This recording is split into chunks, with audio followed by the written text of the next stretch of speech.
Kita tahu kalau zat adiktif, narkotik, dan obat-obatan tertentu yang disebut dengan narkoba itu dilarang, baik oleh hukum atau pemerintah. Tapi kita tahu nggak sih, apa alasan sebenarnya? Salah satu sifat narkoba adalah adiktif atau membuat kecanduan. Kecanduan apa? Kecanduan sensasi saat mengonsumsinya. Dimana biasanya orang itu kalau pakai drug, mereka merasa lebih rileks, lebih santai, dan lebih bertenaga. Emang bener kayak gitu?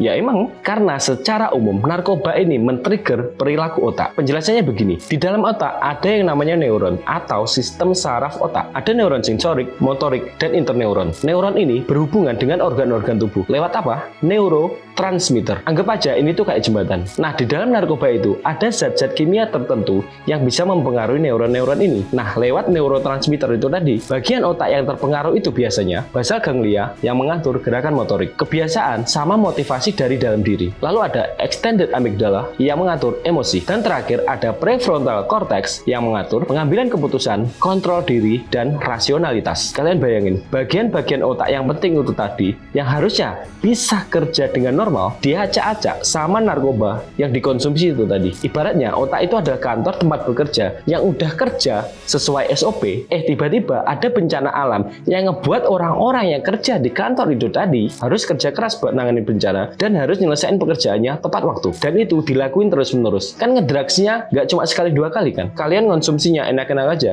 karena dapat sensasi dari hasil konsumsi drugs itu tadi. Lah otak kalian, itulah kenapa narkoba bisa bikin kerusakan di dalam otak. Tahap kerusakan paling kecil itu kecanduan. Kalau udah kecanduan, dosisnya pasti minta makin naik karena dosis yang lama udah nggak mempan lagi. Semakin naik, semakin rusak otak kalian, semakin cepat dipanggil yang maha kuasa. Ya tapi semua terserah diri kita masing-masing kan. Your life, your choice. Gitu nggak?